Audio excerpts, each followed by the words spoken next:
नमस्कार, मैं हूं प्रवीण झा और आप देख रहे हैं हमारा खास कार्यक्रम भारत तंत्र। आज के इस एपिसोड में हम बात करेंगे पाकिस्तान, चीन और भारत अपनी अंदरूनी कलह से कितना जूझ रहा है। और इसी मुद्दे पर ज़्यादा बातचीत करने के लिए इस वक्त हमारे साथ जुड़ रहे हैं बेहद खास मेहमान, जियोपॉलिटिकल एक्सपर्ट हैं, चिंतक हैं, विचारक हैं और राष्ट्रीय सुरक्षा विशेषज्ञ हैं जितेंद्र ओझा जी। जितेंद्र जी, आपका बहुत बहुत स्वागत है पंजाब केसरी टीवी पर। धन्यवाद प्रवीण जी। सर, पहला सवाल भी यही है कि भारत जो है वो पाकिस्तान, चीन या भारत अपने अंदरूनी कलह से किससे सबसे ज्यादा जूझ रहा है? मैं कहूँगा कि ये तीनों एक दूसरे से लिंक्ड हैं, लेकिन अगर हम भीतर के मुद्दों को अच्छे से संभाल लेते हैं तो शायद हम बाहर के तमाम मुद्दों को अच्छे से हैंडल कर पाते हैं। तो मेरे ख्याल से अगर तीनों में प्रायोरिटी देखेंगे तो प्रायोरिटी तो भीतर के मुद्दों की होनी चाहिए, लेकिन जो नेचर ऑफ कॉन्फ्लिक्ट है, जो बाहर के जो खतरे हैं, वो खतरे भी काफ़ी गंभीर हैं और ऐसी बात नहीं कि उनको नज़रअंदाज किया जा सकता है। उन दोनों को लेके भी हमेशा सजग रहने की ज़रूरत है। नहीं तो आप क्या मानते हैं कि भारत के आंतरिक कलह के लिए कौन जिम्मेदार है? क्या राजनीतिक दल मूल रूप से जिम्मेदार हैं, या जो ये इस्लामिक आतंकवाद है, या भारत के इस्लामिक आतंकवाद के प्रत्युत्तर में जिस तरह से हिंदू नस्लवाद पनप रहा है, छिटपुट घटनाएं उसकी भी देखने को मिल रही है, तो आप इन सब में किसको ज़्यादा मतलब मानते हैं कि ये मूल कारण है इसकी वजह की? देखिए, दिक्कतें तो हमेशा होती रहेंगी प्रवीण जी, लेकिन लीडरशिप का मतलब या समाज की शक्ति इस बात पे निर्भर करती है कि इन दिक्कतों को हम कैसे हैंडल करते हैं। तो इस्लामिक आतंकवाद एक हकीकत है, पाकिस्तान के जो राज्य का चरित्र है वो एक हकीकत है, लेकिन इसके बावजूद हमें क्या ज़रूरत है? हम एक बहुत पुरानी सभ्यता है, बड़ी सभ्यता है। आज भी हमारे देश से दुनिया भर में हमने बड़े बड़े CEO दिए हैं, और देखें तो हमारे बहुत ही हाईली क्वालिफाइड डायस्पोरा है, तो हमें बहुत शक्ति है। तो हम जो है कारण ढूंढने के बजाय हम ये देखें कि हम क्यों नहीं मिलकर इन समस्याओं का समाधान कर पा रहे हैं। और उसमें मैं सोचता हूं कि लोगों को दोष देने के बजाय एक ऐसा कल्चर बन गया है, एक ऐसी सोच बन गई है, जहां आज भी जो हम देश के जो स्टेक होल्डर हैं वो शायद एक दूसरे से मिल के आके कुछ बात आगे नहीं बढ़ा पा रहे हैं। ऐसी बात नहीं है कि सारी चीज़ें खराब हो रही है। देखिए कि जितनी पुरानी सभ्यता हम हैं और जितनी बड़ी चुनौतियां हैं, तो उन चुनौतियों को देखते हुए, उतनी तमाम चीज़ों को देखते हुए बहुत अच्छी बातें हो रही हैं। लेकिन जो हमारी चुनौतियां हैं, जो हमारी समस्याएं हैं और जो हमारी क्षमता है, उसके हिसाब से मैं सोचता हूं कि हम बहुत अच्छा कर सकते हैं। हम सब कुछ है हमारे पास, बजाय इसके कि लोग जो है, जो स्टेक होल्डर्स जिनकी मैं बात कर रहा हूं, वो एक दूसरे के साथ आ नहीं पा रहे हैं। जहां तक राजनीति की बात करें, देखिए राजनीति में तो समस्या है कि राजनीति में अच्छे किस्म के लोगों का आना करीब करीब मुश्किल हो चुका है, बहुत मुश्किल हो चुका है। और इसमें बहुत सारे वेस्टेड इंटरेस्ट, जैसे कई दफे हमने कहा, एक जगह नहीं, जो private ownership of political party, जिसका मैं जिक्र कई बार कर चुका हूं कि वो बहुत बड़ी समस्या है। और उस समस्या का जब तक समाधान नहीं होता है, और मैं सोचता हूं कि उसी वजह से हम लोग भारत तंत्र की भी बात करते हैं, तब तक दिक्कत बहुत ज्यादा होगी। लेकिन मैं सोचता हूं कि समस्या कोई भी क्यों ना हो, हमें एक बहुत ही मजबूत कल्चर ऑफ लीडरशिप की जरूरत है। एक लीडर की पूजा करने की जरूरत नहीं है, एक वाइडर कल्चर ऑफ लीडरशिप, हर एक सेक्टर में एफिशिएंसी और इंटेग्रिटी और एम्पैथी ड्रिवन लीडरशिप की जरूरत है, जो हर एक सेक्टर में आए और वो मिलकर काम कर सके, एक नेशनल विजन आइडेंटिफाई करे, उस दिशा में काम कर सके। तो हमारे ख्याल से इस दिशा में काफी कमी रह रही है, और उसी वजह से सब कुछ अच्छा होते हुए मैं समझता हूँ कि जो हमारी क्षमता है, उस क्षमता के अनुसार हम इन समस्याओं को नहीं हैंडल कर पा रहे हैं। नहीं, एक और सवाल है इसी से जुड़ा हुआ कि क्यों भारत के अंदर इस्लामिक आतंकवाद जो है, या उसको पाकिस्तान समर्थित आतंकवाद कहें, वो क्यों ज़्यादा पनप रहा है? इसके पीछे क्या वजह है? आप क्या मानते हैं इसके पीछे? देखिए, एक तो इसका काफ़ी लंबा इतिहास रहा है। कोई भी एक बीमारी अगर शुरू हो जाती है तो जल्दी खत्म नहीं होती। तो इस्लामिक आतंकवाद हम नहीं कहें कि जिन नस्लों ने इस्लाम को अपनाया, तो वो भी अपने पहले बड़ी ही नैरो और एकदम पैरोकियल ट्राइबल आइडेंटिटीज़ के लिए लड़ते रही हैं। अब इस्लाम लेने के बाद वो इस्लाम के लिए उन्होंने लड़ना शुरू किया। तो इसका एक पुरानी परंपरा रही, लेकिन देखा जाए तो 20वीं शताब्दी के शुरुआत से जो है, पश्चिमी साम्राज्यवादी ताकतों ने इस्लामिक आतंकवाद को जम के बढ़ावा दिया। उनको लगा कि यही एक तरीका है। जब वो जा रहे थे भारत से छोड़ के, तब उन्हें लगा कि यहाँ पे इसको बढ़ावा दिया जाए।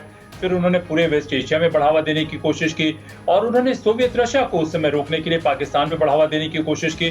तो इस्लामिक आतंकवाद को काफी बढ़ावा मिला, लेकिन बाद में इस्लामिक आतंकवाद ने, आप देखें, जिसका पाकिस्तान हम कहते हैं कि एपी सेंटर ऑफ टेरर है, उसने अपना एक अलग ये बना लिया कि उसने अपना एक अलग अपने पैरों पे वो खड़ा हो गया और खुद चलने लगा। और उसकी वजह है कि ऑर्गेनाइज क्राइम जो है जिस तरीके से भारत के इस उपमहाद्वीप से होते हुए पूरे दुनिया में फैल गई है, जिसमें पाकिस्तान का वर्चस्व है और इस्लामिक आतंकवाद के नाम पे, इस्लामिक आइडेंटिटी के नाम पे आप कोई भी काम क्यों न करें, वो काम आपको जायज माना जाता है।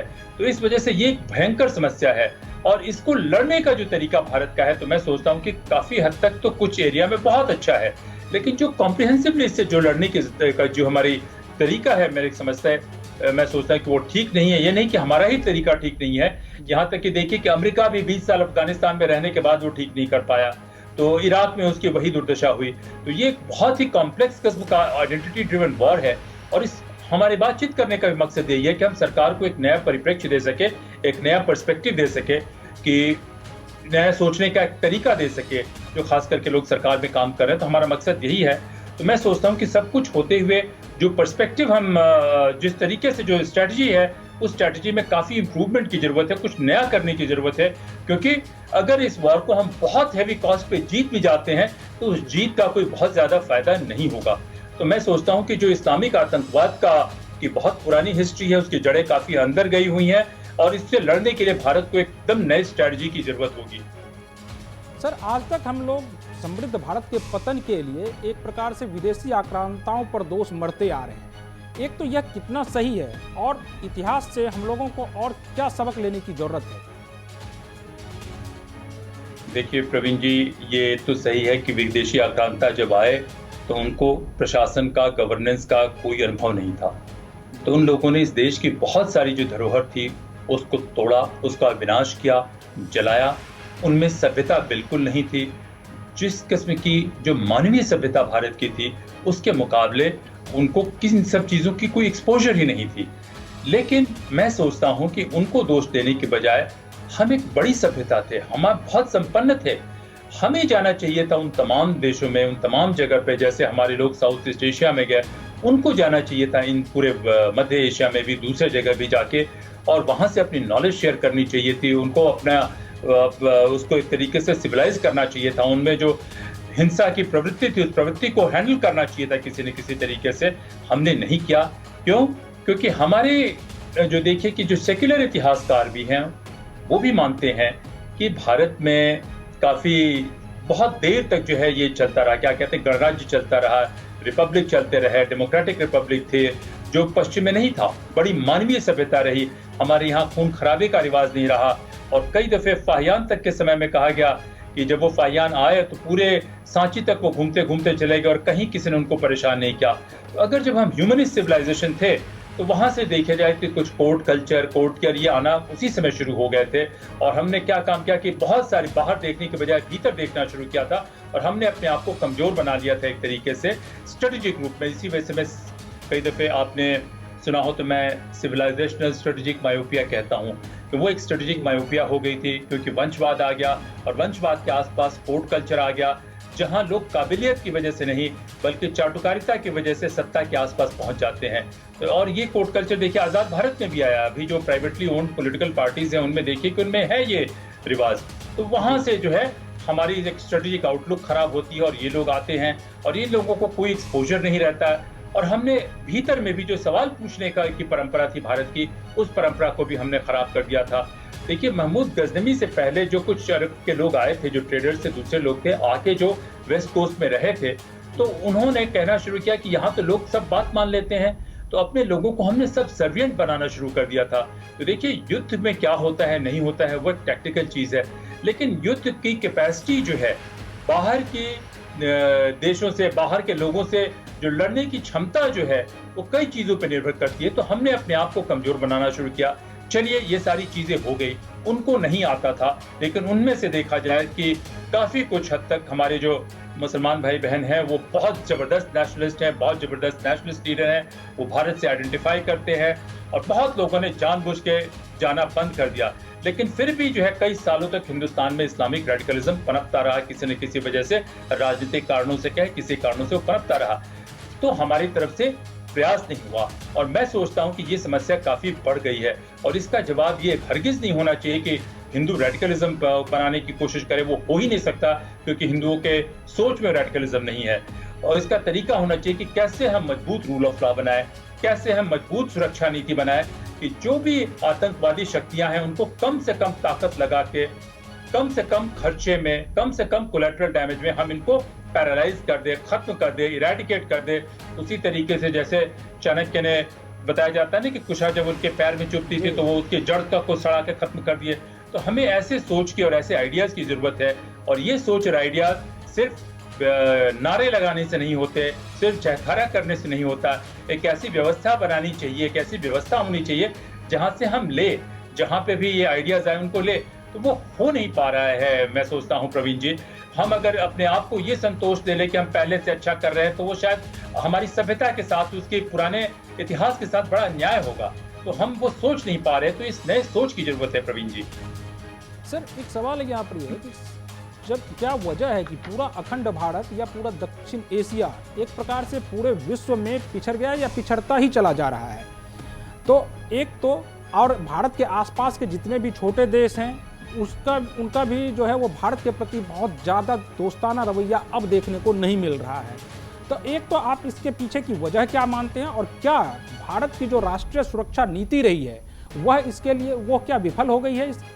आप क्या मानते हैं इसके पीछे की वजह? 3 सवाल हैं इसमें जी। कि अगर पूरा दक्षिण एशिया देखा जाए तो पूरा दक्षिण एशिया और उससे भी ज़्यादा एरिया जो सिविलाइजेशनल स्टेट ऑफ इंडिया कहते हैं या भारतीय सभ्यता के ही हिस्सा हुआ करते थे और इससे भारतीय सभ्यता सिकुड़ी है, यहाँ से कम हुई है, हट के आई है। तो जैसा हम लोगों ने कहा कि जब इस्लामिक आक्रांता आए तो ये सही है कि उनको लड़ाई करना आता था, उनको प्रशासन चलाना नहीं आता था। तो वो लड़ाई करके होता क्या कि कम से कम लोग भी लड़ाई करके बड़ी से बड़ी चीज का नुकसान कर सकते हैं। बनाना बहुत मुश्किल है, तोड़ना या उसका विध्वंस करना बहुत आसान है। तो इसकी एक परंपरा रही। आप देखा जाए कि पूरे, मैं अपने मुसलमान भाई बहनों से थोड़ा क्षमा चाहूंगा, मैं उनके खिलाफ नहीं बोल रहा हूँ, लेकिन है फैक्ट ये है कि पूरे मेडिएवल एरा में एक विश्वविद्यालय नहीं बना, एक कोई टेक्निकल इनोवेशन नहीं बना।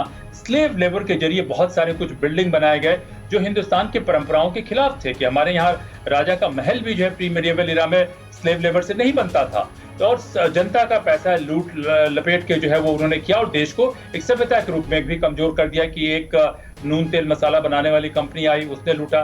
फिर उस कंपनी के बारे में कहा जाता है कि 45 ट्रिलियन डॉलर वो लूट के लेके चली गई। तो देखिए कि इस धरती पे कितना जुल्म होता आया है। लेकिन ये भी देखिए प्रवीण जी कि इतनी छोटी सी जमीन पे 3.5% के पूरा साउथ एशिया का एरिया होता है, उस पर 1/4 मानवता रहती है। तो कभी ना कभी तो ये जगह बहुत संपन्न रही होगी, तभी तो इतने लोग रह रहे हैं, सारी दुनिया से लोग चले आते आए हैं, सबसे फर्टाइल जमीन थी। लेकिन जो है मैं कहता हूँ कि ये तमाम चीजें जो है प्री इस्लामिक भारत की सभ्यता का जो पतन हो रहा है, उस पतन का ही परिचय है कि पतन के बीच बीच में अच्छी चीजें होती आई हैं, अच्छे काम होते आए हैं। लेकिन उसके बावजूद ये पतन का एक इरिवर्सिबल ट्रेंड रहा है। और जो ब्रिटिश सरकार ने जाते जाते क्या काम किया कि जो एक इस्लामिक आतंकवाद को दोबारा बढ़ाना शुरू किया, इस्लामिक कट्टरपंथ को दोबारा बढ़ाना शुरू किया और एक पाकिस्तान नाम का कैंसर इजाद किया देखा जाए तो हिंदुस्तान के लिए। ये दूसरी बात है कि ये कैंसर बाद में पूरी दुनिया के लिए एड्स की बीमारी से भी खतरनाक हो गया कि सारे जगह जो आतंकवाद हो तो उसमें पाकिस्तान का ही रोल आता है। तो इसको एक पैदा कर दिया। और तीसरी ये भी रही कि जो हम आंतरिक कलह की बात करते हैं, जाति के नाम पे भी होता है, धर्म के नाम पे नहीं होता है। और जो हमारे एलीट आए सब कुछ होने के बावजूद स्वाधीनता संग्राम के बाद, तो वो लोग जो थे उनमें वो इंटेग्रिटी नहीं रही। काफी लोग जो तथाकथित राय बहादुर क्या क्या अपने आप को कहते हैं, कौन थे ये लोग? ये ब्रिटिश के पिछलग्गू थे। उसके पहले के तथाकथित कितने लोग थे, वो कौन थे? वो जो है बाहर की जो इन्वेडिंग फोर्सेस थे उनके कोलैबोरेटर्स थे। चाहे वो किसी हिंदू हो या मुस्लिम हो, वो कोई फर्क नहीं पड़ता। उसमें कुछ लोग इस्लाम में भी कन्वर्ट हो गए थे।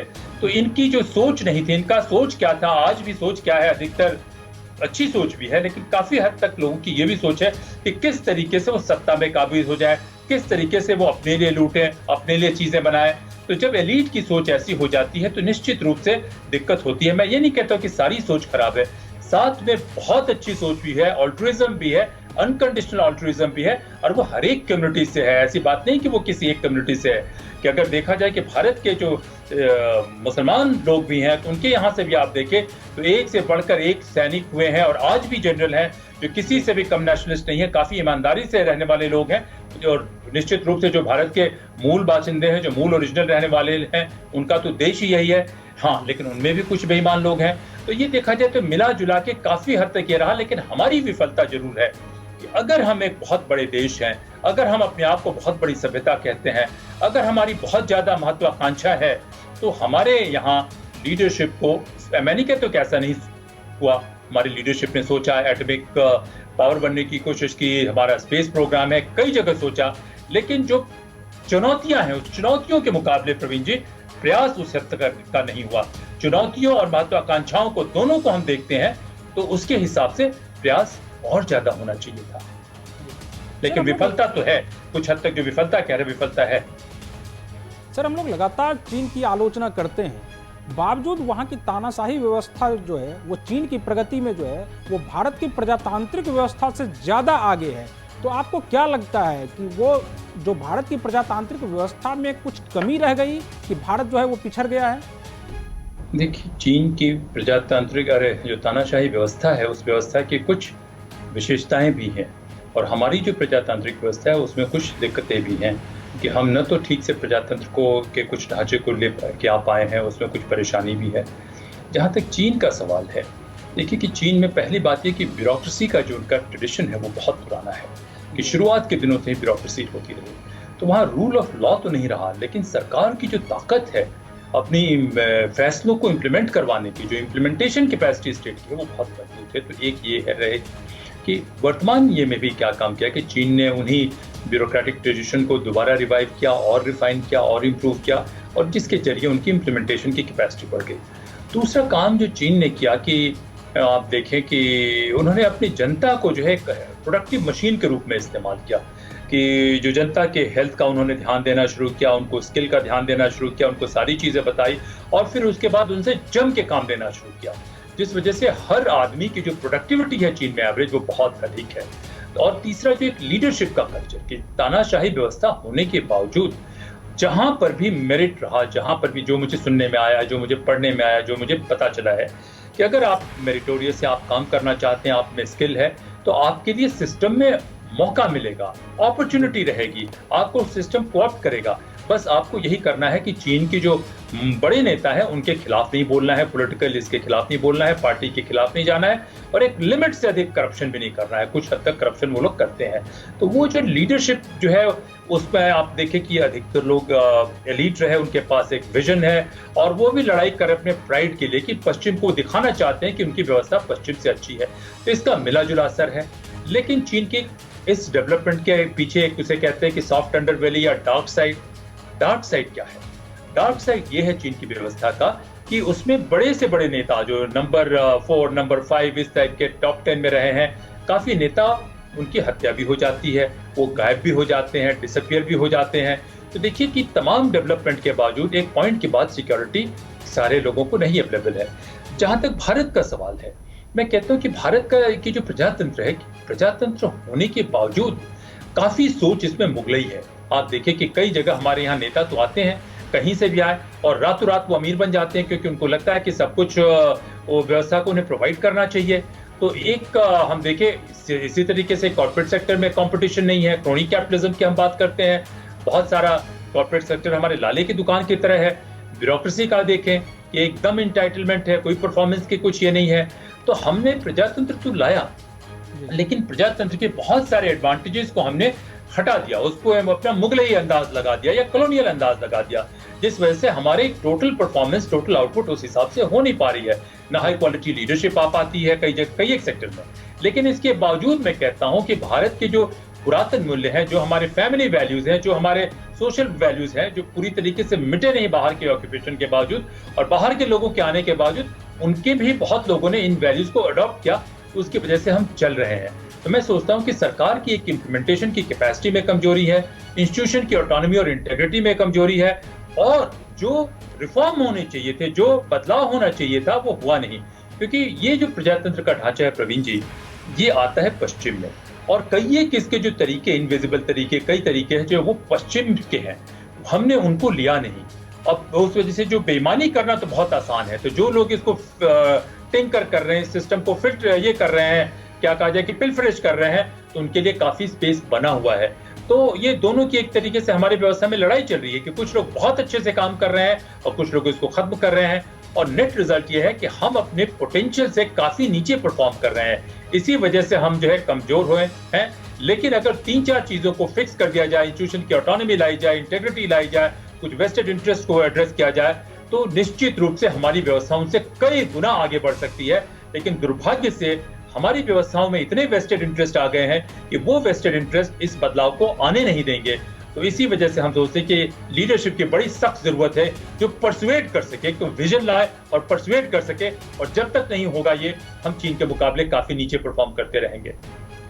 सर, अफ्रीका में देखें या फिर पूर्व एशिया में या दुनिया के अन्य देशों में जो चीन के मुकाबले भारत की स्थिति जो है वो मजबूत नहीं बन पा रही है, तो क्या आप कहाँ कमी देखते हैं? आपको क्या लगता है कि कहाँ कमी रह गई भारत में? देखिए, 2 चीज़ें हैं चीन की। जो ये चीन का कॉर्पोरेट सेक्टर भी बहुत अच्छा है, लेकिन चीन का स्टेट सेक्टर जो है वो काफ़ी मजबूत है इकोनॉमिकली। तो हमारा कॉर्पोरेट सेक्टर, दुर्भाग्य से जब हम कहते हैं कि 20 लाख करोड़ रुपए का कर्ज, डिक्लेयर्ड कर्ज जो है हमारे कॉर्पोरेट सेक्टर पे है, तो कहीं ना कहीं तो हमारा कॉर्पोरेट सेक्टर कॉम्पिटिटिव नहीं है। अब कॉर्पोरेट सेक्टर के लोग जो भी कहें कि उनको पॉलिटिकल को फंड करना पड़ता है, उनको करप्शन हैंडल करना पड़ता है, जो भी हो, उसमें मैं नहीं जाना चाहता, लेकिन हमारा कॉर्पोरेट सेक्टर उसके ये नहीं है। हमारे पीएसयू की भी पोजीशन बहुत अच्छी नहीं है। तो इसका नतीजा ये हुआ कि चीन ने क्या काम किया कि अपनी इकोनॉमिक पावर और सिक्योरिटी की स्ट्रेटजी दोनों को फ्यूज कर, टेक्नोलॉजिकल रिसर्च, इन तीनों को फ्यूज कर दिया है। कि वो क्या काम कर रहा है कि पहले तो अमेरिका से टेक्नोलॉजी और कैपिटल इन्वेस्ट होता है, चीन में सामान बनना शुरू करता है। चीन जो है उसने क्या काम किया कि अफ्रीका में, वेस्ट एशिया में, कई जगह, यहाँ तक कि यूरोप तक में मार्केट उसने कैप्चर कर लिया। और यहाँ से क्या कर रहा है कि रॉ मटेरियल भी निकालना शुरू करता है वो अफ्रीका से, उसको वो फंड करता है टेक्नोलॉजिकल इनोवेशन में कई दूसरी जगह लेके। तो एक ऐसा इक्विलिब्रियम बना लिया है कि इस इक्विलिब्रियम का लड़ाई करना, उस इक्विलिब्रियम को फेस करना भारत के लिए बहुत मुश्किल है। चीन में आज भी पीएसयू बहुत अधिक है, तो इसका वजह जानते हैं क्या है? 112 कंपनियां, 110 कंपनियां या 109 कंपनियां चीन की जो फॉर्च्यून 500 में आती हैं, उसमें से मेरे ख्याल से 3 कंपनी को छोड़ के बाकी सारी स्टेट पीएसयू हैं। तो इसका एडवांटेज क्या है कि वो जो R&D है, टेक्नोलॉजिकल इनोवेशन में जो उनकी इन्वेस्टमेंट है वो बहुत ही हाई क्वालिटी की है, बहुत ज्यादा ये है। क्योंकि प्राइवेट सेक्टर वाले तो तुरंत इन्वेस्ट करके तुरंत रिटर्न चाहेंगे, क्योंकि हो नहीं पाएगा। उनका जो है वो लॉन्ग टर्म फंडामेंटल रिसर्च पे जा रहे हैं, तो टेक्नोलॉजिकल इनोवेशन में उनको एडवांटेज मिल रहा है। तो ये देखिए कि ये बड़ा कॉम्प्लेक्स है, ये है कि उनके लोग जो है स्ट्रेटजी भी बना रहे हैं, और जो उनका प्राइवेट सेक्टर और स्टेट सेक्टर दोनों उसमें लगा हुआ है। और तीसरा, जो हाई क्वालिटी मैन पावर जो हम एक्सपोर्ट कर दे रहे हैं, अच्छी इंस्टीट्यूशन भी नहीं बना रहे हैं R&D की या कुछ को छोड़ के, तो उसका भी डिसएडवांटेज है। तो चीन ने इन तमाम चीजों को फ्यूज कर दिया है, और ये एक बहुत ही ब्रिलियंट तरीका है, नायाब तरीका है उनका, और जो भारत में नहीं हो पा रहा है। तो मैं सोचता हूँ कि हम लोगों को बहुत गहराई से सोचने की जरूरत है। उनको कॉपी करने के बजाय हमें कोशिश यही करनी चाहिए कि कैसे हम उनको बाईपास करके उनसे भी आगे निकल जाए। लेकिन मुझे इस दिशा में बहुत ज्यादा पहल दिखाई नहीं पड़ रही है, प्रवीण जी। सर, भारत चीन की बातचीत को भी लगभग, जो सीमा विवाद चल रहा था, उस बातचीत को भी लगभग अब 1 साल हो गया है। इसके बावजूद जो है वो सीमा विवाद खत्म होता नहीं दिख रहा है। तो आपको क्या लगता है कि ये भारत चीन का सीमा विवाद कभी सुलझ पाएगा क्या? मेरे ख्याल से 1 साल पहले भी हम लोगों की इस पे बात हुई थी, मई के महीने में पिछले साल, और मैंने कहा कि ये सुलझना बहुत आसान नहीं होगा। अभी तक के जितने दिक्कतें हैं उनमें सबसे गंभीर ये दिक्कत है। तो देखिए, ये जो सीमा विवाद, तो भारत और चीन का पूरा सीमा विवाद तो सुलझना असंभव लग रहा है अगले 150 सालों तक। जब तक भारत मजबूत नहीं होता, ये सिर्फ बातचीत से तो नहीं सुलझेगा। जब तक भारत की शक्ति मजबूत नहीं होती और चीन के ऊपर जबरदस्त दबाव नहीं पड़ता, तब तक ये सुलझेगा नहीं। लेकिन हम लोग कूटनीति में या डिप्लोमेसी में कहते हैं कि बातचीत होना भी एक प्रोग्रेस है। वो एक समय है कि आप बातचीत करते रहिए, साथ में तैयारी करते रहिए अगले आक्रमण की, अगले स्ट्रेटजी की, या अगले, और आक्रमण मिलिट्री ही नहीं होना चाहिए, दूसरा भी होना चाहिए। तो देखिए, पिछले 30-40 सालों के इतिहास में हम लोग थोड़ा पिछड़ गए हैं, मैं बस खत्म करना चाहता हूं। और वो पिछड़ने का जो नतीजा संग संग नहीं आता, क्योंकि हम लोग भीतर के कलह की जो बात कर रहे हैं, जैसे मैंने कहा कि भीतर का कलह हटाना और भीतर के इंस्टीट्यूशन में कॉन्फ्लिक्ट दूर करना बहुत जरूरी है, वो हमने ध्यान नहीं दिया। और उस वजह से हमारी गवर्नेंस स्ट्रेटजी थोड़ी कमजोर पड़ी है, जिसकी वजह से चाइना जो है आर्थिक रूप से 5 गुना मजबूत हो गया है, टेक्नोलॉजिकल इनोवेशन में हमसे काफी आगे चला गया है, और हमारे यहाँ वो सोच आ ही नहीं पाई पब्लिक स्पेस में। तो जिस वजह से जिसका फायदा चीन उठा रहा है। तो देखिए, जब तक चीन पे पूरी तरीके से दबाव नहीं पड़ता वो होगा नहीं। और भारत को बातचीत को तो करते रहना चाहिए, लेकिन साथ में कैसे देश को बहुत मजबूती से सशक्त बनाए, तेजी से सशक्त बनाए, इस पे स्ट्रैटेजी भी चलती रहनी चाहिए। सर, बातचीत को तो अब देखें तो लगभग 11 दौर की बातचीत हुई, चाहे वो कूटनीतिक स्तर की हो, चाहे वो सैन्य अधिकारियों के स्तर की हो, ये लगभग 11 दौर की बातचीत हुई। लेकिन आपको लगता है कि इस बातचीत से कुछ उस हल निकल पाया है अभी तक? देखिए, बातचीत का ये रहा कि हम लोग फुल फ्लेजेड वॉर पे नहीं गए, और फुल फ्लेजेड वॉर अवॉइड करना चाहिए जहां तक हो सके। लेकिन अगर वो इनेविटेबल हो जाए, वो अवश्यंभावी हो जाए, तो उसमें एकदम खुल के जाना चाहिए कि हर कीमत अदा करने के लिए तैयार होकर जाना चाहिए। तो देखिए, एक स्टेटस को बना हुआ है, बातचीत चल रहा है, लेकिन जैसे पहले भी मैंने कहा कि ये सिर्फ मीठी मीठी बात करने से बात नहीं बनेगी। चीन का जो रवैया है, जब हमेशा से एक सभ्यता के रूप में, इस पार्टी के रूप में, जब चीन को लगेगा कि उनके ऊपर बहुत भयंकर खतरा आएगा, तभी चीन मानेगा। और सारे लोगों को लगता है ना, हम बड़ा गर्व करते हैं कि हम दूसरे के मामले में हस्तक्षेप नहीं करते हैं, हम कभी आक्रमण नहीं करते हैं। देखिए, बहुत मेरे ख्याल से ये किसका था, मैक्सिम गोर्की का था कि you may not be interested in war, but war में बी इंटरेस्टेड इन यू। आप नहीं करना चाहते हैं तो इस वजह से दूसरे आप पे आक्रमण कर सकते हैं। तो देखिए, जो हिंदू सोच है पिछले काफी सालों की, उस सोच में बहुत ही क्रांतिकारी परिवर्तन की जरूरत है कि जो हम पे खतरा पैदा करे, उसके खतरा पैदा होने से पहले ही हम उसकी क्षमता को ध्वस्त कर देंगे। जब तक भारत में ये सोच नहीं आती है, तो एक सभ्यता के रूप में हम सिकुड़ते ही जाएंगे और ये ऐसी समस्याएं आती ही जाएंगी। प्रवीण जी। सर, अब पाकिस्तान मुद्दे पर हम लोग कुछ बातचीत को आगे बढ़ा लेते हैं कि एक तो पाकिस्तान जिस तरह से कश्मीर के मुद्दे को लेकर बेचैन है, और इमरान खान लगातार बोल रहे हैं कि अगर कोई रोड मैप है तो भारत से बातचीत करने के लिए पाकिस्तान तैयार है। एक तो इमरान खान किस रोड मैप की बात कर रहे हैं, और दूसरा कि आप को क्या लगता है कि भारत इस मुद्दे पर कभी पीछे हटेगा या बातचीत के सिलसिले को आगे बढ़ाएगा? देखिए, भारत की सरकार क्या करेगी नहीं करेगी वो मुझे बिल्कुल नहीं मालूम है, लेकिन इमरान खान को एक स्टेट्समैन के रूप में भी मैं नहीं सोचता कि दुनिया में कोई भी उनको सीरियसली लेता है।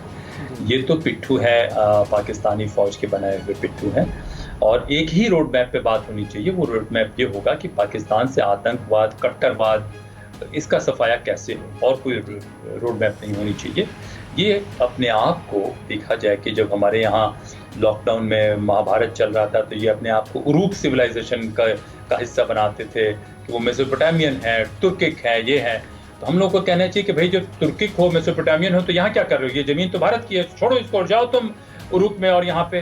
तो ये जो बेशर्मी और बेहयाई का जो पाकिस्तान का है, जिसको काफी सालों तक अमेरिका ने और ब्रिटेन ने प्रमोट किया, अब उनको पता चला कि अपनी गलती का एहसास हुआ कि भाई नहीं करना चाहिए था, तो अब चीन ने उनको प्रमोट करना शुरू किया। तो देखिए, एक तो इनको सीरियसली लिया नहीं जाना चाहिए। दूसरा, हमारा लक्ष्य होना चाहिए कि पूरा दक्षिण एशिया जो है वो एक भारत का हिस्सा हुआ करता था। चलिए, इस्लाम लोग मानते रहे, लेकिन ऐसे में ये जो इस किस्म की आर्टिफिशियल क्रिएशन है कि मिलिट्री बैक पपेट, और मिलिट्री जो है कभी चीन से डील करती है, कभी अमेरिका से डील करती है और ऑर्गेनाइज क्राइम चला रही है, तो देखिए, ये तो यहाँ से खत्म होना चाहिए। ये तो यहाँ से इनको ध्वस्त होना चाहिए। ये तो किसी तरीके से पूरी दुनिया के हक में है, यहाँ तक कि चीन के भी हक में है कि ये व्यवस्था नहीं चले। तो मेरे ख्याल से भारत क्या करेगा मुझे नहीं मालूम है, लेकिन एक भारतीय के रूप में आप मुझसे पूछेंगे तो मैं सोचता हूँ कि बिल्कुल ऐसे इमरान खान के बेहुदा बकवासों को एकदम डिसमिस कर देना चाहिए और बिल्कुल तवज्जो नहीं देना चाहिए, और कहना चाहिए कि देखो इमरान खान, जिस बात की जरूरत है कि वहां पे एक नेचुरल सिविलियन सरकार आए। उनका इलेक्शन ही डाउटफुल है। उनके ओपोनेंट ने कहा था कि ये स्टोलन रिजल्ट है, ये आर्मी से पूछे बगैर कुछ खास भी नहीं सकते हैं, कुछ कर भी नहीं सकते हैं, इनको कौन सीरियसली लेगा? तो और ये तो अपना देखें, अपने बारे में बात करें और एक ही चीज बात करें कि पीओके के साथ साथ दूसरे और एरिया कैसे हमें वो दे देंगे, इसी पे बात होना चाहिए। और इनको कोई हक नहीं होना चाहिए कि भारत के किसी अंदरूनी इसमें वो बात करें। कोई हिंदुस्तान का आदमी उनकी तरफ देखना तक नहीं चाहता, यहाँ तक कि हमारे कोई मुसलमान भी उनकी तरफ देखना नहीं चाहते हैं। ये तो हमारे गवर्नेंस व्यवस्थाओं की कमी है कि इनको इतना बोलने का मौका मिल जाता है, तो इसे तो एकदम डिसमिस कर देना चाहिए।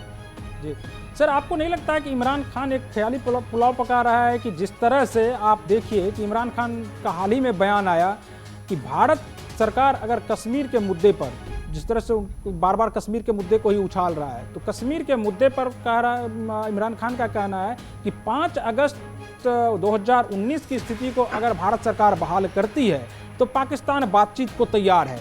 क्या आपको लगता है कि भारत ऐसी कोई भी स्थिति आने देगी आगे आने वाले दिनों में? देखिए, ये तो कोई मुद्दा ही नहीं है। दरअसल है क्या कि ये हमेशा से एक कमाल, मोहम्मद मियाँ जिन्ना गुजराती बनिया हुआ करते थे और उसके बाद जो है वो कुछ भी लेना देना नहीं था, उनको पकड़ के ब्रिटिश ने एक आर्टिफिशियली क्रिएट किया। और ये हमारी गलती है, भारत की गलती है कि उस स्टेट को हमने रहने दिया। तो देखिए कि उसको ध्यान नहीं दिया उसके ऊपर, और उसके बाद उसे ये लोग पश्चिम की ताकतें उसे प्रमोट करते रहे अपने स्ट्रेटेजिक इंटरेस्ट के लिए। अब देखिए कि वहाँ के एक बहुत मशहूर पत्रकार को आर्मी के बेहुदेपन पे या आर्मी के अत्याचार के खिलाफ उन्होंने कोई का शब्द किया तो उनको भगा दिया गया, उनको हटा दिया गया। आर्मी ही वहाँ के लोगों की सबसे बड़ी दुश्मन है। ये वहाँ के आर्मी के लोग क्या काम किए हैं कि उन्होंने एक टेरिटरी बना के रखी है जिस पे कब्जा है, और लोगों को बरगलाने के लिए, बेवकूफ बनाने के लिए पाकिस्तान के लोगों को वो कश्मीर का, भारत का और हिंदुओं के खिलाफ जहर उगलते जा रहे हैं। तो मैं सोचता हूं कि इमरान खान के ख्याली पुलाव को भी ध्वस्त करने की जरूरत है, उनके मोराल को इस तरीके से ध्वस्त करने की जरूरत है कि वो लोग सपने में भी ऐसे ख्याल सोचना बंद करें और वहां से भागने की का बंदोबस्त करें। तो भारत को तो ये सोचना चाहिए बजाय कि इसको जरा भी सीरियसली लेने के। तो मैं नहीं सोचता हूं कि ये ख्याली पुलाव उनका, जहां तक मेरी अपनी अंडरस्टैंडिंग है कि भारत उसको जरा भी, या कोई भी भारत के दुनिया में कोई भी उसको सीरियसली नहीं लेता है, पाकिस्तान के लोग भी उसको सीरियसली नहीं लेते होंगे। जी सर, अब एक और मुद्दा अब नया उछल गया है कि अब इमरान खान को एक और बात सता रहा है, और वो ये है कि अफगानिस्तान से जिस तरह से 11 सितंबर के बाद, आप 11 सितंबर तक, यानी कि अमेरिका जो अपने सारे सैनिकों को वापस बुला लेगा, तो उसके बाद इमरान खान का ये कहना है कि इसको जो है वो तालिबान लोग जो है अपनी जीत के रूप में डिक्लेयर करेगा, और हो सकता है कि वहाँ पर अफगानिस्तान में एक प्रकार से गृह युद्ध भी छिड़ जाए, और इसका सबसे ज़्यादा खामियाजा जो है वो पाकिस्तान को भुगतना पड़ेगा। तो क्या इमरान खान को यह पता नहीं था कि अगर अमेरिकी सैनिक वहाँ से वापस जाते हैं तो वहाँ पर बहुत ज़्यादा गृह युद्ध की स्थिति बन सकती है, जिस प्रकार से तालिबान एक बार फिर से अपना जो है वो पुराने रवैये पर फिर से आ सकता है? तो आपको क्या लगता है कि इमरान खान को यह डर क्यों लग रहा है? देखिए, तालिबान जो है वो पाकिस्तान का ही प्रॉक्सी है, वो आईएसआई का प्रॉक्सी माना जाता है। सारी दुनिया जानती है कि वो आईएसआई का प्रॉक्सी है। तो पता नहीं उनको आईएसआई से डर लग रहा है कि अफगानिस्तान से डर लग रहा है, ये तो पता नहीं। इमरान खान चाह रहा था सर कि तालिबान और आईएसआई जब एक ही है तो फिर इमरान खान को ये डर क्यों सता रहा है? अब उनको शायद ये डर लग रहा है कि उसके जरिए आईएसआई उनका काम न तमाम करवा दे, ये भी हो सकता है। तो इस वजह से वो तो वही बता सकते हैं कि उनको डर लग रहा है, लेकिन वो क्या पूरे पाकिस्तानी जो है अमेरिका के जाने को पाकिस्तान की और आईएसआई की विक्ट्री बना रहे थे। जैसे एक मजाक रात का जो हम लोगों ने जिक्र किया था, कई जगह जिक्र आया था, हम लोगों ने भी जिक्र किया था कि कैसे हमीद गुल ने कहा था कि इतिहास लिखा जाएगा तो उसमें लिखा जाएगा कि कैसे आईएसआई ने सोवियत संघ को शिकस्त दी और उसके बाद आईएसआई ने कैसे अमेरिका को शिकस्त दी। तो ये लोग खुद विक्ट्री डिक्लेयर कर रहे थे। तो देखिए, अफगानिस्तान से अमेरिका के जाने के बाद स्थिति वहाँ खराब होनी ही होनी है, कोई उसे रोक नहीं सकता है। लेकिन उससे पाकिस्तान पे भी उसका असर पड़ सकता है कि पाकिस्तान में भी जो लोग तालिबान सेंट्रिक हैं वो हो सकता है उनका वर्चस्व बढ़ जाए, जो थोड़ा बहुत उसमें उनके ऊपर कंट्रोल था वो कंट्रोल खत्म हो जाए, और जो छोटे मोटे इनके जो पिट्ठू लोग भी जो आते हैं, राजनीतिक पिट्ठू लोग भी आते हैं, हो सकता है उनके ऊपर भी कोई परेशानी हो। तो यही वजह हो सकती है, और कोई वजह होगी नहीं। लेकिन अमेरिका के जाने से अफगानिस्तान में स्थिति तो खराब होने की बहुत ज़्यादा संभावना है। प्रवीण जी सर, हम लोग आज 3 ही मुद्दे पर बातचीत करने वाले थे, लेकिन 1-2 मुद्दा और इसमें अगर हम लोग जोड़ लें तो ज़्यादा अच्छा हो जाएगा। जरूर।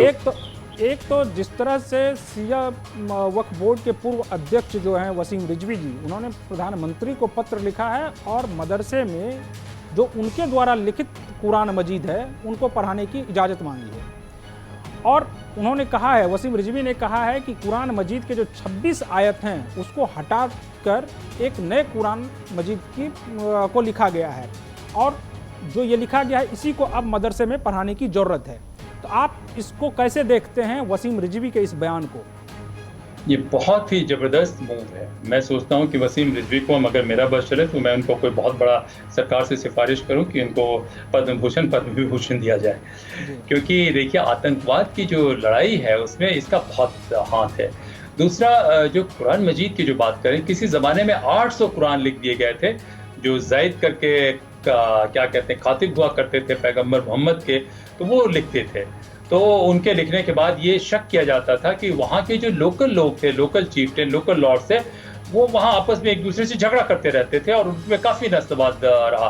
तो उन लोगों ने बहुत सी बातें ऐसी लिख दी जिस बातों में कि जो गैर मुसलमान की हत्या भी कर दो, उसका मर्डर भी कर दो, उसको खत्म भी कर दो, उसका सामान भी लूट लो, औरतों के ऊपर जुल्म करो, ये तमाम चीज़ें बहुत हद तक उम्मीद किया जाता है कि वो पैगंबर मोहम्मद जी ने शुरुआत में नहीं लिखी होगी।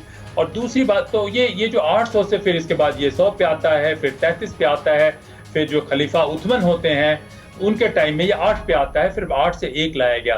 तो बहुत हद तक ये संभावना है कि जो ओरिजिनल आयतें हैं उन आयतों में काफ़ी हेर फेर कर दिया गया, काफ़ी चीज़ें जोड़ दी गई। और ये हमेशा से होता है, सारी जगह दुनिया में होता है कि जो ओरिजिनल कुछ और लिखी जाती है, कुछ और हो जाता है। दूसरी बात है कि पैगंबर मोहम्मद जी ने खुद कहा था कि ये जो वो लिख रहे हैं, जो कह रहे हैं, या तो उनके जाने के बाद ये सारी चीज़ें खत्म हो जाए, किसी खलीफा वगैरह किसी को बनाने की जरूरत नहीं है, या इज्तिमा होता रहे, यानी डिस्कशन से बातचीत करके इसमें नए इम्प्रोवाइजेशन होते रहे। तो ये बहुत ही अच्छा मूव है वसीम रिजवी जी का कि देखिए आज की ग्लोबलाइज्ड वर्ल्ड में मुसलमानों को गैर मुसलमानों के साथ दुनिया में रहना है, और अपने भी देश में रह रहे हैं तो आप गैर मुसलमानों की हत्या करके, उनका सामान लूट के, आतंकवाद फैला के, औरतों पे जुल्म करके आप नहीं रह सकते हैं। और ये जो है खास करके भारत में सबसे ज्यादा मुस्लिम रहते हैं जो माइनॉरिटी के रूप में, और पूरे भारतीय सब कॉन्टिनेंट में 90% 95% लोग कन्वर्ट हैं। और जो बाहर से बाबर अकबर भी आए तो उनके भी पूर्वज जो है वो हिंदू ही हुआ करते थे, चंगेज खान भी हिंदू ही हुआ करते थे। चंगेज खान के बाद के नस्लों ने इस्लाम इस्तेमाल किया है, बुद्धिज्म में आया और इस्लाम में आया। तो पूरा देखा जाए तो मध्य एशिया से लेके पूरे साउथ ईस्ट एशिया तक सभी का पास सनातन कहें, आर्य कहें, वैदिक कहें, इन तीनों का मिक्सचर हुआ करता था, कुछ नहीं होता था। तो ये बहुत ही लॉडेबल ये है, बहुत ही प्रशंसनीय उनका ये कदम है। बस यही होना चाहिए कि वो सीधे लिखने के बजाय पूरे इस्लामिक कम्युनिटी को भी साथ में लेते और सारे लोग मिल के कहते कि नहीं, यही करने की जरूरत है, ये इज्तिमा की तरह से ट्रीट किया जाए और हिंदुस्तान में ही नहीं दुनिया में इसको पढ़ाया जाए। तो मेरे ख्याल से इस्लाम से सुंदर कई चीजें हैं नहीं। देखिए दूसरे जगह समाज में पतन होना शुरू हुआ था, तब ये इस्लाम आता है और उस समय उसमें काफी ह्यूमनिस्ट बातें कही गई हैं, इगैलिटेरियनिज्म की बातें कही गई हैं, एक चीज की बातें कही गई हैं। यहाँ तक कहा गया कि भाई दूसरे इंसान क्या आप सम्मान कीजिए, उसके अधिकारों की रक्षा कीजिए। भगवान के शान में भी आपने गुस्ताखी कर दी तो कोई बात नहीं, लेकिन दूसरे इंसान के अधिकारों का हनन आप मत कीजिए। तो देखिए कुरान शरीफ में बहुत अच्छी अच्छी बातें लिखी हुई हैं, लेकिन ये शक किया जाता है कि कुछ नस्लवादी लोगों ने गंदी चीजें भी इसमें ला दी और उसी को आधार बना के पाकिस्तान और कई लोग बीच बीच में मेडिएवल एरा के लोग आतंकवाद फैलाते रहे और दूसरों को लूटते रहे। तो ये तो बहुत ही प्रशंसनीय कदम है, इसका सारे लोगों को मिलकर समर्थन करना चाहिए। नहीं सर, अगर कुरान मजीद में बहुत अच्छी बातें लिखी है और मैं भी ये कह रहा हूँ कि हाँ ठीक है कि अच्छी बातें हैं, तो आखिर उसको पढ़ाने में या मदरसे में आखिर कौन सा कुरान पढ़ाया जा रहा है जिससे कि वो अच्छी बातें जो है वो सामने नहीं आ पा रही हैं? नहीं, हुआ क्या ना कि जब से इस्लाम आया उसके तुरंत बाद पैगंबर मोहम्मद के मरने के बाद ही इस पे जो वहाँ के लोग, वहाँ बहुत ही जहालत और बहुत ही गंदगी थी और बहुत ही क्रूरता और बर्बरता वाले लोग थे। उसी समय उन्होंने उसको बहुत जल्द ही इसको खत्म कर दिया। ये अभी से नहीं चला आ रहा है, वो हमेशा से चला आ रहा है। तो जो लोग आए सोचे कि अगर सब पीस की बात करेंगे, वो कारवां लूटने वाले डकैत भी हुआ करते थे, वहाँ जमीनें बहुत बंजर हुआ करती थी, तो कुछ लोगों का काम ही था कि आने जाने वाले लोगों को लूट लो, दूसरी जगह जाओ लूटो, उनका हत्या करो, एकदम रॉबर इकोनॉमी थी। तो वो क्या करते, तो इसलिए उन्होंने क्या काम किया है, ऐसा उम्मीद किया जाता है, जो कि मुसलमान लोग तो नहीं कहना चाहेंगे, लेकिन मैं जरूर कहूंगा कि उन लोगों ने क्या काम किया कि कुछ ऐसे लोगों ने कि भाई हमारा तो काम ही रुक जाएगा, तो उन्होंने ऐसी चीजें भी उसके अंदर शामिल कर ली जिसमें डकैती करने में, चोरी करने में, लूटने में, औरतों का बलात्कार करने में, सब कुछ करने, हरम बनाने में, इन सब में सहूलियत बनी रहे और गैर नस्ल वालों को, अपने से दूसरे नस्ल वालों को खत्म करने में ये सहूलियत बनी रहे। तो उन लोगों ने काफी हद तक ऐसी चीजें ली और ये सदियों से चलती आई है, क्योंकि जो रॉबर्स रहे, जो डकैत्स रहे, जो हमेशा, देखिए कुछ लोग तो जैसे खेती करते रहे, सामान पैदा करते रहे और कुछ लोग लूटते रहे। तो जो लूटने वाली कौमें रही, लूटने वाली नस्लें रही, तो उनको और आज़ादी मिल गई कि इस्लाम का नाम ले लो, इस्लाम के अंदर आ जाओ और जितना जुल्म कर सकते हो करो, जितना दूसरों को लूट सकते हो लूटो, जितना कत्ल गारत ये कर सकते हो करो। तो उन्होंने ठीक उसके खिलाफ जाके काम करना शुरू किया और इसकी जो है काफी लंबी परंपरा बन चुकी है प्रवीण जी। और इस परंपरा के खिलाफ किसी की भी बोलने की हिम्मत नहीं थी, क्योंकि अगर आप बोलेंगे तो वो राजा और तथाकथित लीडर ही उनके लूटने वाले थे, लुटेरे थे, तो वो आपकी हत्या कर देंगे। तो इसके खिलाफ कोई आवाज नहीं उठा रहा था। तो देखिए, भारत में, आजाद भारत में भी एक अच्छे मुसलमान को 70 साल लगे, 75 साल लगे इसके खिलाफ बोलने के लिए।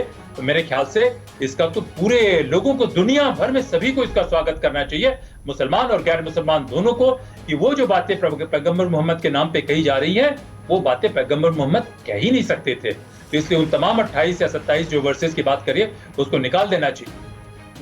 सर, आखिरी सवाल कि चीन जो है, वो चीन का ये कहना है कि भारत और अमेरिका के क्वाड ग्रुप में बांग्लादेश को शामिल नहीं होना चाहिए, लेकिन इस पर जो है शेख हसीना सरकार का ये बयान आता है कि बांग्लादेश जो है वो एक आज़ाद मुल्क है और हम अपने रास्ता को खुद चुन सकते हैं। तो क्या आपको क्या लगता है कि बांग्लादेश का जो यह बयान है वो भारत के लिहाज से कितना महत्वपूर्ण है? देखिए, मैं तो हमेशा से शेख हसीना जी का बहुत बड़ा प्रशंसक रहा हूँ। 2019 में भी मैंने एक इंटरव्यू में कहा था कि कभी भी भारत को, बांग्लादेश को कभी पाकिस्तान और इनके कैटेगरी में नहीं लाना चाहिए, और वो इस रीजन की या दुनिया के सबसे बहादुर स्टेट्समैन में से वो एक हैं। उन्होंने क्या काम किया कि जितने इस्लामिक कट्टरवादी थे सबको उन्होंने फांसी के फंदे पे चढ़ा दिया है। जो भारत तो उसके आसपास भी नहीं जा पाया, हम तो उसके 5% भी काम नहीं कर पाए। जितनी बड़ी समस्या है उसको उन्होंने एक लाइन से साफ कर दिया है। और देखिए, ये बहुत बड़ी बात है कि चीन को उन्होंने साफ साफ कहा कि आप हमारे मामले में दखल नहीं दें। उनकी मजबूरी है कि वो चीन के पास जा रहे हैं।